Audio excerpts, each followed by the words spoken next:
Tohuwa Movies, your creative partner. Hello नमस्ते म चाहिँ 2057 साल कार्तिक 19 गते बुधबार काठमाडौँ चाहिँ पर्मानेन्टली बस्ने भनेर कलेज पढ्ने सिलसिलामा चाहिँ म आएको। त्यो दिन बार पनि याद छ मलाई।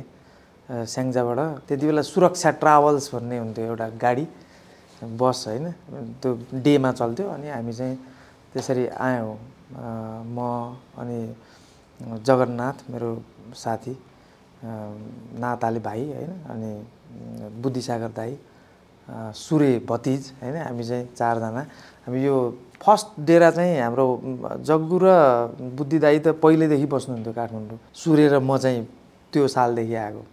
अनि हामी चाहिँ यो बबर महलको यसो भित्रपट्टि त्यति बेला चाहिँ त्यो घटना र विचार भन्ने पत्रिका थियो। त्यो पत्रिकाको चाहिँ अफिसको त्योभन्दा तलको फ्ल्याटमा हामी बस्थ्यौँ चारजना। अनि त्यो एकदमै अफिसियल प्रयोजनको लागि दिने भएको हुनाले घरबेटीहरू त्यहाँ बस्नुहुन्थेन। अनि उहाँहरूसँग खासै त्यस्तो धेरै हाम्रो भेटघाट हुन्थेन। दाइले नै त्यो भाडा दिने कामहरू उहाँले आफै सिनियरको हिसाबले पनि हाम्रो अभिभावकको हिसाबले दाइले गर्नुहुन्थ्यो। अनि हामी त्यति धेरै भएन। अनि जब दाइको चाहिँ पोस्टिङ भएर बाहिर जानुभयो, जग्गु र म यता लैनचौरतिर सिफ्ट भयो।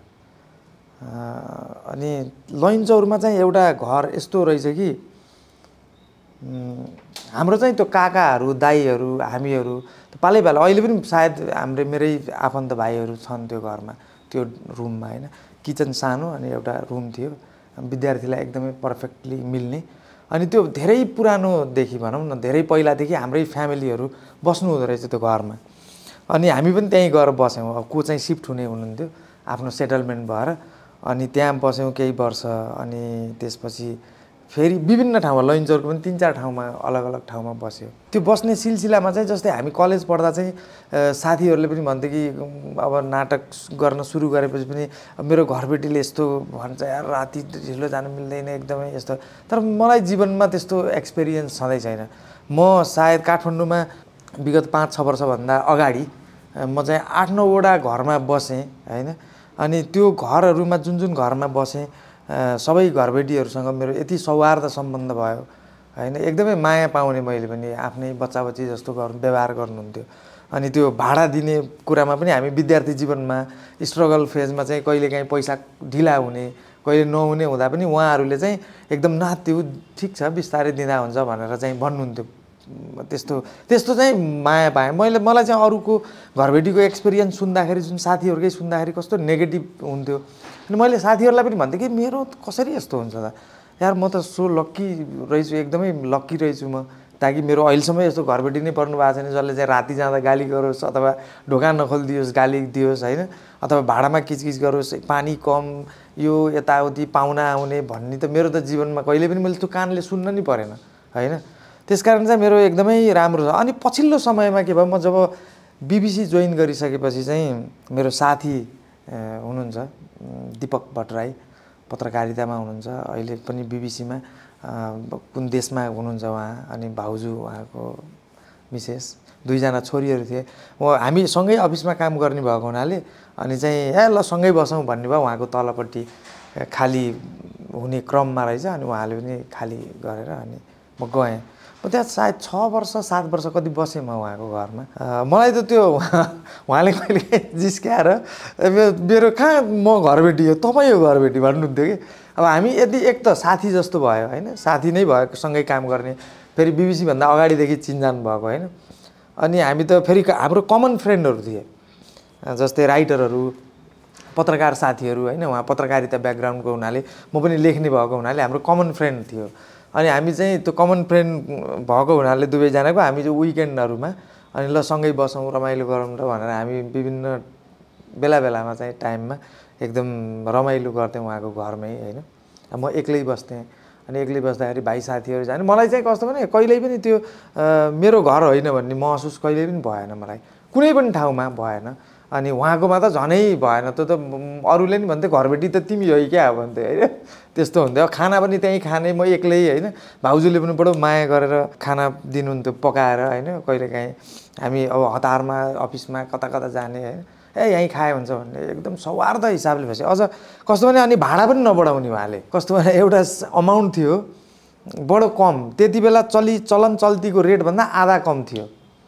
अनि त्यसपछि यो त साह्रै लाजै भयो भनेर म पनि कराउँथेँ बेला बेलामा। गर्दा गर्दा म त्यहाँबाट निस्किने बेलासम्म चाहिँ अलिकति बढाएर एउटा अमाउन्ट पुर्याइयो होइन सहमतिमा। अनि भाडा पनि 1 वर्षमा दिन्थेँ मैले, उहाँलाई केही मतलबै हुन्थेन। अनि कहिले 6 महिनामा कहिले 1 वर्षमा दिँदा पनि केही नहुने। उहाँ मात्रै होइन अरू ठाउँमा पनि मेरो त्यस्तो हुन्थ्यो। जस्तै घरबेटीहरूको चलन मैले सुनेअनुसार त्यति बेला हरेक, अब हामी स्टुडेन्ट लाइफमा त एउटा रुम लिएर बस्नुपर्ने हुन्छ होइन। रुम लिएर बस्यो अनि महिना बितेपछि चाहिँ टकटक ढोकामा भाडा उठाउन आउने चलन हुन्थ्यो। यद्यपि अहिले पनि छ, तर मेरो ढोकामा चाहिँ कहिल्यै पनि कोही हान्न आउनु भएन कि। मैले भाडा 3 महिना नदिँदा पनि अनि बरु भेट्दाखेरि तिमी नातिौ है, तिमीले चाहिँ आरामले दिए हुन्छ, मलाई तिम्रो चिन्ता छैन, यो अरू बदमास छन् भन्ने त अब कति बदमास थिएन नि त बिचरा उहाँहरूले जान्नुहोस् होइन। मलाई त्यो थाहा हुने कुरा भएन। तर मलाई चाहिँ खोइ किन म पनि त्यस्तो भनौँ न असाध्यै सिधा सुदो नबोली बस्ने मान्छे त थिइनँ। तर के चिजले हो, एउटा मात्रै होइन सबै घरबेटी मेरो लागि चाहिँ राम्रा हुनुभयो, राम्रो पर्नुभयो होइन। अब त्यो म चाहिँ भाग्यमानी ठान्छु आफूलाई। त्यसकारण त्यसपछि त अब मलाई त्यो खालको पनि भने। अझ एक ठाउँमा त तपाईँको म त्यो टाउन प्लानिङ गोङ्गबु बस्थेँ। बुवा आमा हुनुहुन्थ्यो, बुढो बुढी एकदम होइन, पाको उमेरको बुवा आमा, रिटायर हुनुहुन्थ्यो सायद आर्मीको उहाँ। अनि उहाँको घरमा म फ्ल्याट लिएर बस्थेँ। अनि त्यहाँबाट म सर्नुपर्ने भयो मेरो आफ्नो कारणले।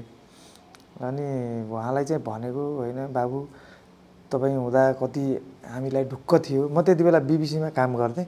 अनि ढुक्क थियो, आफ्नै छोराछोरी जस्तो लाग्छ, बरु म पैसा घटाइदिन्छु नि, तपाईँ नछोड्नु न भन्नुभयो। मलाई त आँखाभरि आँसु आयो क्या त्यो सुनेर होइन। मान्छेलाई कस्तो हुँदो रहेछ भने अहिले त झन् बाहिर जाने चलन भयो करियरको लागि होइन, पैसा कमाउनको लागि। हाम्रो देशमा अपर्च्युनिटीहरू नभएको कारणले कतिपय अवस्थामा पढ्नको कारणले युवाहरू धेरै बाहिर जानुभएको छ। त्यसकारण चाहिँ घरमा चाहिँ बुवा आमाहरू एक्लै हुनुहुँदो रहेछ कि कति ठाउँमा होइन। त्यसले गर्दाखेरि त्यो लोनलीनेसले चाहिँ कोही मान्छे जो मिठो बोलिदियोस्, हाँसेर बोलिदियोस्, एकछिन गफ गरोस्, सन्चै हुनुहुन्छ भनेर सोधिदियोस्, चिया खानुभयो भनेर सोद्धा नि ठुलो आधार हुँदो रहेछ। सायद उहाँहरूलाई म चाहिँ अलि फ्रेङ्कली बोल्ने भएको हुनाले मेरो पनि गाउँमा बुवा आमा होइन त्यो एसोसिएसन हुन्छ नि त ठ्याक्क। मेरो पनि बुवा आमा उहाँ हुनुहुन्छ तपाईँहरूकै उमेरका भन्दा त आफ्नै बुवा आमा जस्तो लाग्छ नि त। अनि आफूलाई पनि त्यो अत्यास मेटिन्छ कि उहाँहरूलाई कुरा गर्दाखेरि भेट्दाखेरि होइन। सायद उहाँहरूले पनि त्यो भेटेर मलाई त्यस्तो भन्नुभएको छ। मेरो त आँखाभरि आँसु भयो है। अब तर म सबै सेट गरिसकेको थिएँ, म जानै पर्ने थियो होइन। अनि मैले चाहिँ म आउँछु नि भने बिचरा उहाँले चाहिँ आफ्नो छोराको बिहामा पनि पछि मलाई कहाँबाट त्यो नम्बर राखिराख्नु भयो रहेछ मेरो है। 1.5-2 वर्षपछि बिहामा पनि बोलाउनु भएको थियो कि फोन गरेर। तर म काठमाडौँमै थिइनँ, म कामको सिलसिलामा बाहिर गएको थिएँ। ओहो सम्झिनु भयो बुवा, ल म चाहिँ यहाँ काठमाडौँ बाहिर छु भनेर मैले उहाँलाई भनेँ। अनि तपाईँ त यसो कहिलेकाहीँ आए हुने भन्नुहुन्थ्यो क्या उहाँले। अनि तर कामको सिलसिलामा त्यस्तै हुन्छ होइन। अनि मेरो पर्सनल्ली चाहिँ भनौँ न काठमाडौँमा त्यो 2057 सालमा एउटा पढ्ने लेख्ने उद्देश्यले आएको मान्छे होइन। यो सहर त्यो ट्याक्क चाहिँ नि त्यो नागढुङ्गा कटेपछि देखिने त्यो सहर होइन, अर्कै खालको। त्योभन्दा अगाडि जस्ट राति आएको थिएँ मैले एकपटक काठमाडौँ। राति आइपुग्यो, दिउँसो एकछिन सेन्टर काठमाडौँमा घुमेर राति नै अर्को राति फर्किएको छ। त्यसकारण चाहिँ म त काठमाडौँ त्यस्तो त्यो एक्सप्लोर गरेको थिइनँ। अनि त्यो डेमा आएको हुनाले त त्यो फराकिलो फाँट, त्यति बेला धेरै घर पनि थिएन नि त्यो साइडमा। अनि फाँट अनि बिस्तारै सहर सुरु भयो होइन। अनि यो सहरको बिचमा कुनै घरको एउटा कोठामा बसेर मैले मेरो भविष्य बनाउनु छ होइन भन्ने दिमागमा आउँछ नि त होइन। दिमागमा आयो, त्यसै गरी बसियो सहरको बिचमा आएर होइन। पढ्दै गयो, काम गर्दै गयो, आफ्नो उद्देश्यबाट विचलित नभइकन कहिल्यै पनि। अनि अब आजको दिनमा यहाँ आइपुग्यो। सायद म चाहिँ त्यो जसको घरमा म बसेँ, जति पनि घरबेटीको घरमा म चाहिँ डेरा लिएर बसेँ, सायद म आज यो स्थानमा आउनुमा उहाँहरूको त प्रेमको चाहिँ थोरै भूमिका चाहिँ अवश्य छ। त्यसकारण चाहिँ अब कतिसित त भेट हुन्छ, कतिसँग भेट हुँदैन। तपाईँहरू कहिलेकाहीँ झुकिएर यस्तो मेरो कुरा यसरी सुन्नुभयो र चिन्नुभयो भने म सानो थिएँ धेरै होइन, जुङ्गाको रेखी नबस्दै काठमाडौँ आएको होइन। अनि आइडेन्टिफाई गर्नुभयो, ए ल हाम्रो घरमा बस्ने बाबु हो भन्ने भयो भने तपाईँहरूलाई धेरै धेरै थ्याङ्क यू एकदम। म चाहिँ इन्डिभिजुअल्ली नै हाम्रो म बसेको घरको मान्छेहरूलाई पर्सनल्ली सम्झिन्छु अहिलेसम्म पनि होइन। समय अभाव त्यस्तै त हो, अब मान्छेहरूको आफ्नो खालको व्यस्तता हुन्छ, त्यसकारण चाहिँ अब भेटघाट त धेरैसँग हुँदैन। तर चाहिँ म चाहिँ तपाईँहरूलाई सायद मेरो जीवनकालभरि स्मरण गर्छु होला, किनभने मेरो त्यस्तो तिक्तता छैन। कति प्रेम पाएँ मैले तपाईँहरूको घरमा बस्दा होइन, त्यसको लागि चाहिँ साँच्चै नै थ्याङ्कफुल छु म। अनि म चाहिँ त काठमाडौँ आउनुभन्दा अगाडि त पोखरामा बस्थेँ होइन। अनि पोखरामा पनि म एउटा दुईवटा तिनवटा तिन चारवटा घरमा बसेँ म। सुरुमा जाँदाखेरि एकजना आन्टी मेरो जस्तै गाउँको साथीहरूको भनौँ हामीभन्दा सिनियर दाई भन्दा नि भतिजहरू हो उहाँहरू, सिनियर भए पनि नाताले होइन। उहाँहरूको चाहिँ त्यो बिजनेस थियो त्यहाँ, अनि उहाँहरूले चाहिँ ल यहाँ छ रुम भनेर उहाँले उ गर्नुभएको थियो। अनि उहाँहरूकै त्यो पसलको अगाडिपट्टिको घरमा बस्यौँ हामी। उहाँहरूको नाम त बिर्सेँ मैले, धेरै वर्ष भयो। त्यहाँ चाहिँ 4-5 महिना कति बसेर अनि म चाहिँ बिन्दवासिनी मन्दिर छ नि त्यसको पछाडिपट्टि, उहाँको नामै याद छ मलाई, हरि पराजुली हो नाम त्यो दाईको, घरबेटी दाईको। उहाँ चाहिँ शिक्षा कार्यालयमा काम गर्नुहुन्थ्यो, सायद सरकारी कर्मचारी हुनुहुन्थ्यो। अनि उहाँको घरमा बस्थ्यो। सानो दुईजना छोरा हुनुहुन्थ्यो, एउटा त ठुलै थियो, अर्को साना थिए, पढ्दै थिए स्कुल। अनि त्यहाँ पनि एकदम राम्रोसँग बस्यो म होइन। अनि पछि चाहिँ अधिकारी टोल भन्ने ठाउँमा बसेँ। एकजना कोरियाबाट आउनुभएको आएर कोरियामा काम गरेर आएर घर बनाउनु भएको थियो, पर्वतको मान्छे, उहाँलाई नि मैले सम्झिन्छु, गफ मिल्थ्यो उहाँको मेरो एकदम। अनि उहाँको घरमा पनि केही बसेर अनि तल पछि चाहिँ नदीपुरमा पनि बसेँ म 2-3 महिना, धेरै त बसिनँ, एकजना दिदीको घरमा। अनि त्यसपछि त्यहाँबाट चाहिँ सिफ्ट भएर अनि काठमाडौँ आएको म। भनेको 2.5-3 वर्ष जस्तो बसेँ म पोखरा कलेज पढ्दा, इन्टरमिडिएट। अब हाम्रो त हप्तै पछि घरमा जाने हुन्थ्यो नि त, त्यहाँबाट जम्मा 40 किलोमिटर हो हाम्रो घर होइन पोखराबाट। त्यसले गर्दाखेरि विकेन्डहरूमा घरमा जान्थ्यो हामी। अनि सामानहरू लिएर आयो, पैसाहरू लिएर आयो बुवाहरूसँग होइन। अनि त्यहाँ पनि मेरो एकदम राम्रो एक्सपिरियन्स छ।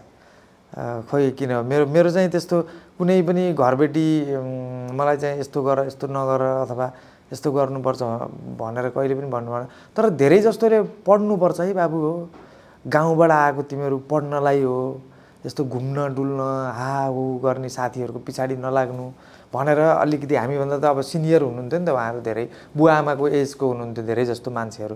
उहाँले चाहिँ त्यस्तरी सम्झाउनुहुन्थ्यो। अनि त्यो सम्झाउने मान्छे भयो भने चाहिँ मान्छे चाहिँ अलिकति हाहु गर्ने बेलामा पनि अब उमेर हुन्छ नि त त्यसको पनि होइन। अनि मेरो त घरबेटी पनि यसको एगेन्स्टमा हुने भन्ने कुरा। म चाहिँ त्यो सबै काठमाडौँको पनि पोखराको पनि जुनै देशको कुनै पनि कुनाको तपाईँहरूको घरमा कोही पनि भाडामा बस्नुहुन्छ भने तपाईँहरूको पनि दायित्व हुन्छ कि तिनीहरू राम्रो गरून् होइन। पछि एउटा मेमोरी हुन्छ कि मेरो घरमा बसेको। त्यसकारण चाहिँ पढ्ने विद्यार्थीहरूलाई विशेष गरी चाहिँ बाबुहरू तिमीहरूको पढाइ के चलिरहेछ, कति पर्सेन्ट ल्यायो, कस्तो भइरहेछ पढाइ भनेर तपाईँले यसो क्रसिङ हुँदाखेरि चाहिँ सोधिदिनु भयो भने त्यसले चाहिँ एउटा मान्छेलाई प्रेरित पनि गर्छ कि हो म त पढ्नु पो आएको यहाँ भनेर त्यसलाई रिमाइन्ड गराइदिन्छ। त्यसपछि अनि उनीहरूले चाहिँ अभिभावकत्व पाउँछन्, किनभने त्यो त खास बुवाहरू दाईहरू भाउजूहरू होइन, सानो मम्मी ठुलो बा सानो बुवाहरूले भन्ने चिज हो नि त युजल्ली होइन, मामा माइजूहरूले। तर तपाईँले भनिदिँदा चाहिँ त्यसको पनि इम्प्याक्ट पर्छ, गुड इम्प्याक्ट, कि मेरो घरबेटीले मलाई चासो दिनुहुन्छ है, मलाई केयर गर्नुहुन्छ भनेर त्यो यस्तो पोजिटिभिटीतिर चाहिँ ड्राइभ गर्छ त्यो कुराले मान्छेलाई होइन। त्यसकारण चाहिँ मेरो तपाईँहरूलाई रिक्वेस्ट कि आफ्नो घरमा कोही पनि विद्यार्थीहरू विशेष गरी अलि ठुलो भइसकेको मान्छे त आफ्नो बाटो लागिसकेको हुन्छ, विचार विश्लेषण गर्न सक्ने हुन्छ। तर काँचो उमेरको विद्यार्थीहरूलाई चाहिँ तपाईँले सोधिदिनु भयो भने मेरो अभिभावक हो भन्ने उसले फिल गर्छ। त्यसकारण चाहिँ त्यति चाहिँ गरिदिनु होला भन्छु म चाहिँ, किनभने मैले पनि त्यो चिज भोगेर के गरिरहेको छु नाटक, ओहो नाटकमा त गाह्रो छ, अनि ठिक छ गाह्रो छ, गाह्रोसित त लड्नुपर्छ भन्थेँ म। अनि उहाँहरूले पनि अनि ठिक छ सङ्घर्ष नगरी त पाउँदैन सफलता भन्नुहुन्थ्यो होइन। यसरी कुराहरू हुँदाखेरि त्यसले चाहिँ कस्तो राम्रो इम्प्याक्ट पार्छ कि उसले म चाहिँ त्यहाँ पेन्टिङहरू गरेर अथवा लेखेर बस्दाखेरि पनि उहाँहरूले देख्नुहुन्थ्यो कि यसले केही गरिरहेछ होइन। म त बिहान 9 बजे खाना खाएर 10 बजे अफिस जान्थिनँ नि त होइन। तर उहाँहरूले चित्रहरू बनाउँथे बसेर अनि लेख्थेँ, के किताब पढेर बस्थेँ।